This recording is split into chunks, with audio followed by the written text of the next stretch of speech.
Hey everybody! This will be a complete walkthrough of creating a shooter game AI in Unity with the ML Agents framework. If this is your first video on the topic, watch this video first and then come back to this one. Trust me, this will be confusing otherwise. This time I will give you a complete behind the scenes look of how to go about working with ML agents. There will be mistakes, there will be bugs, there will be stupid bugs, there will be really stupid bugs. But hopefully we'll also get to make something great and fun. After creating a repository and the Unity project, I installed the ML Agents package. Then I imported the Unity ML Agents examples from GitHub.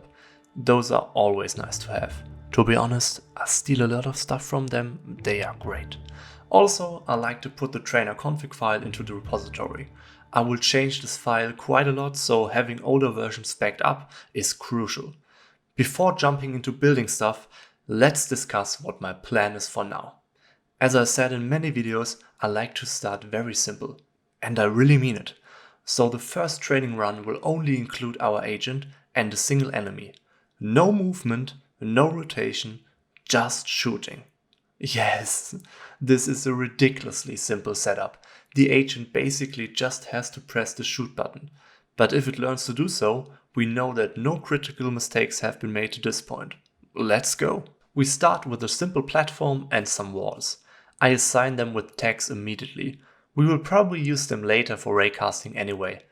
Make sure to put all related objects in one parent game object from the get-go. This makes copying them later easier. Next, I'm creating a simple agent and an enemy cube. Just cubes, no logic yet. Again, I will tag them. Right now we have 4 tags: wall, ground, enemy, agent. Maybe we won't need the ground tag, but whatever. Let's add a rigid body to the agent. I try to constrain the rigid body as much as possible because I want to avoid weird edge cases where the agent somehow manages to climb up stuff or rotates in some weird way. Physics are always dangerous, so I'll freeze the Y position as well as the X and Z rotation. This permits all the degrees of freedom we require. Next, I added a simple gun model made of 2 cubes to the agent. I first had it on the left to the agent, but it introduced unnecessary complexity, so I just centered it later on. In front of the gun is another cube I called shooting point. We will use this cube as a starting point for the raycast later on, so it starts at the front of the gun. Let's create the enemy script. It's all simple stuff. We need a way for it to take damage, to die if its health has reached 0 and respawn after dying. Easy. Splitting the functions like this may be overkill now, but I will add more enemies later, so I hope it will come in handy. To test this behavior, I will add the onMouseDown method and apply damage to the enemy there.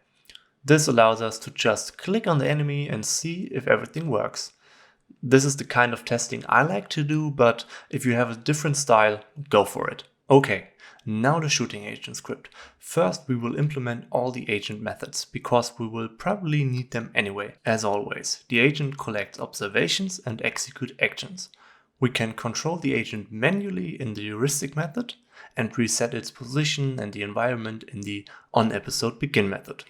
I am not sure how complex the script is gonna get and what features it needs, but I definitely want the agent to shoot via a raycast and limit the shooting in some way to make it a bit more realistic and interesting.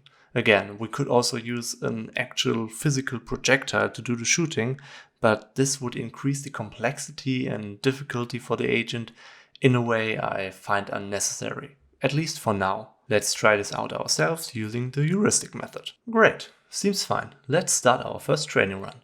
If it works, it shouldn't take long. I'll skip to the results.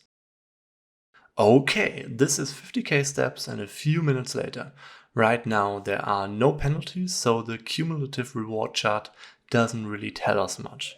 The episode length reduced though, meaning the agent took less and less time to shoot.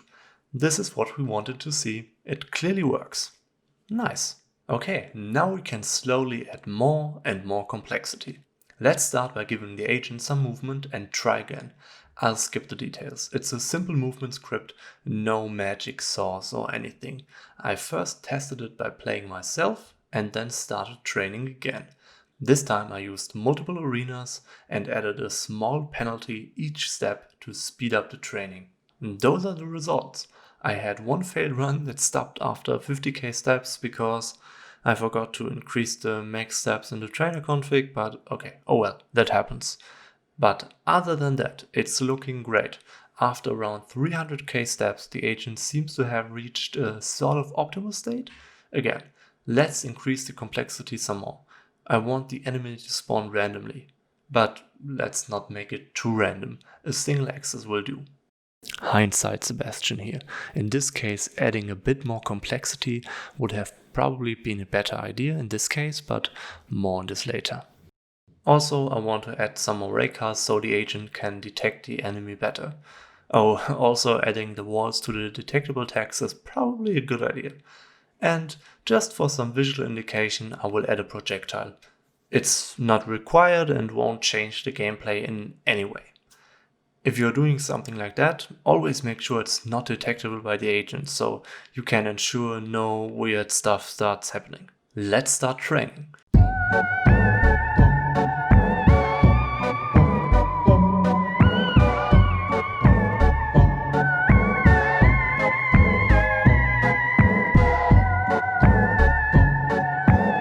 "200k steps later."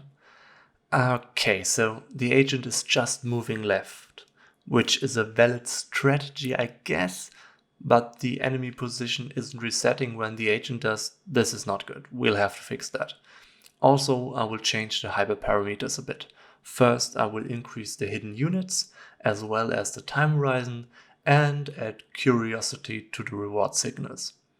Let's do a brief session on hyperparameters to explain what I did here. Hidden units is pretty simple to understand. It describes the number of neural elements per hidden layer in our neural network. More units means it is able to do more computation and therefore solve more complex problems.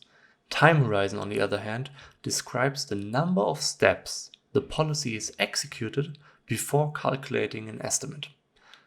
The important part is that the time horizon has to be large enough to capture all the meaningful behavior relevant for gaining rewards. I will do a whole video on the topic, so don't worry if this doesn't make much sense right now. Lastly, I added curiosity. Conveniently on this topic, I already have a video, so click here if you're interested in that. To explain a bit more, I increased the hidden units because our problem got more complex, and I increased the time horizon to capture a larger chunk of steps because the movement from the agent to the enemy has got to fit in the horizon window.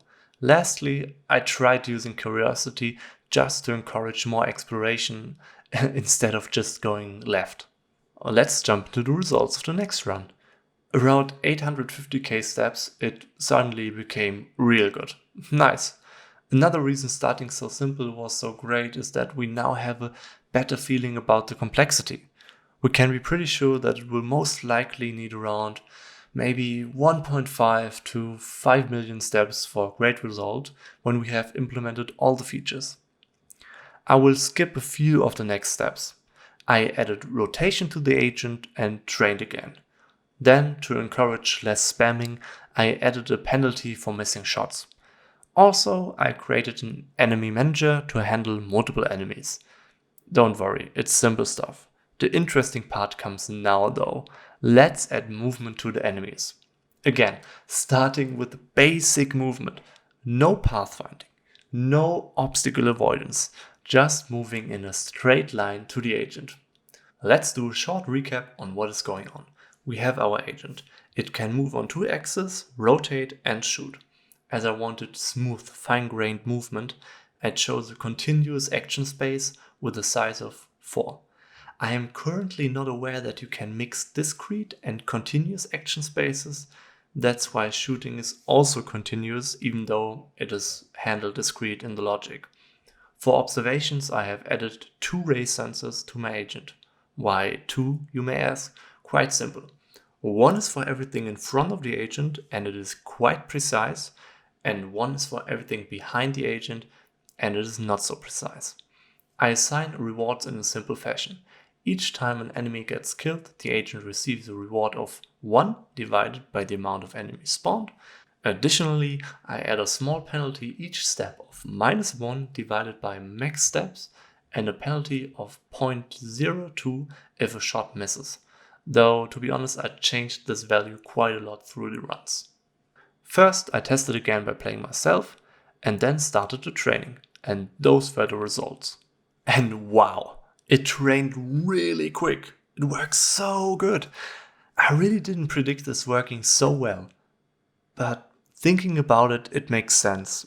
I thought the training time would actually increase when we add movement to the enemies, because the problem is in some sense more complex.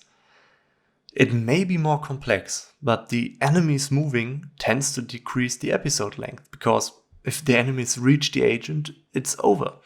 Therefore, it becomes a denser reward, or in this case punishment, environment, which makes it easier for the algorithm to judge its decisions. Additionally, as the enemies get closer, they are easier to hit, so the chance of randomly hitting and thus randomly getting a reward increases, again densening the rewards and leading to better training.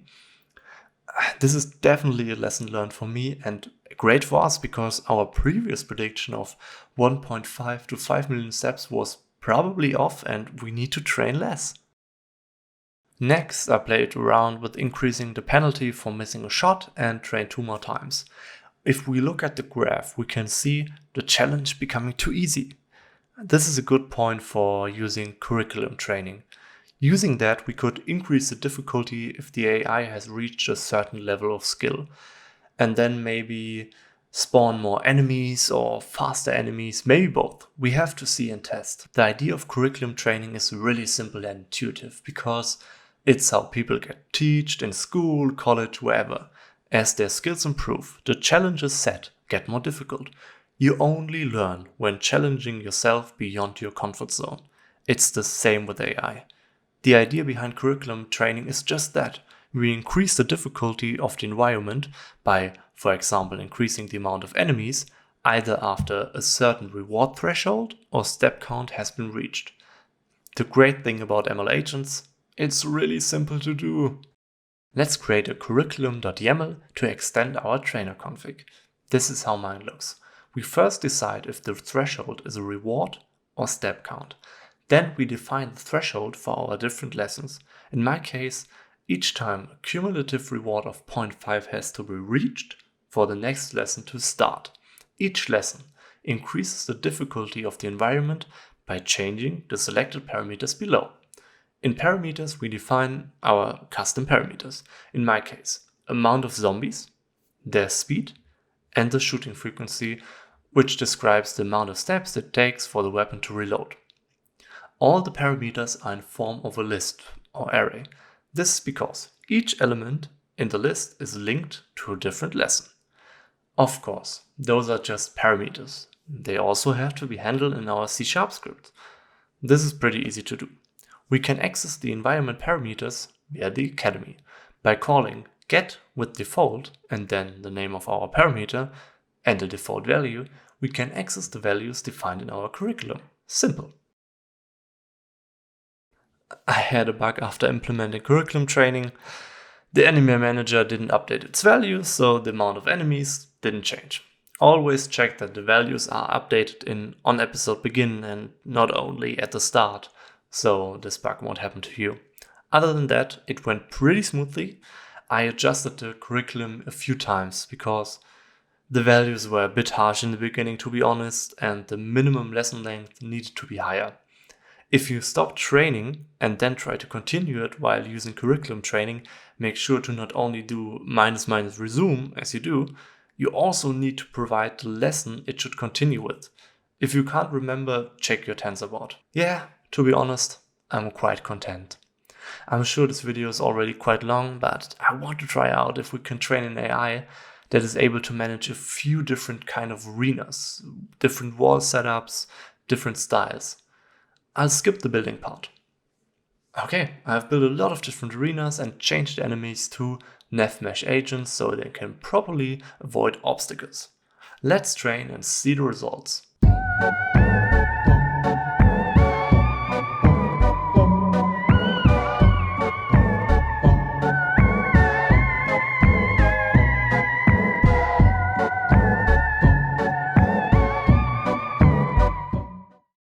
Some more training time would have probably helped, but to be honest, I'm quite happy with the results. Let's do a resume. There are a few things to be improved here.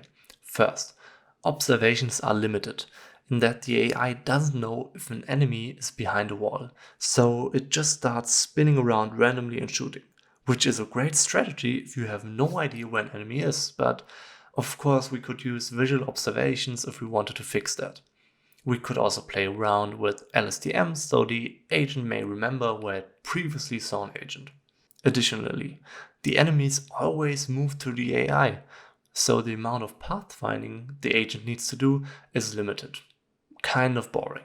We could spice it up by introducing enemies that don't move at all, or maybe something like a hostage or capture the flag game mode.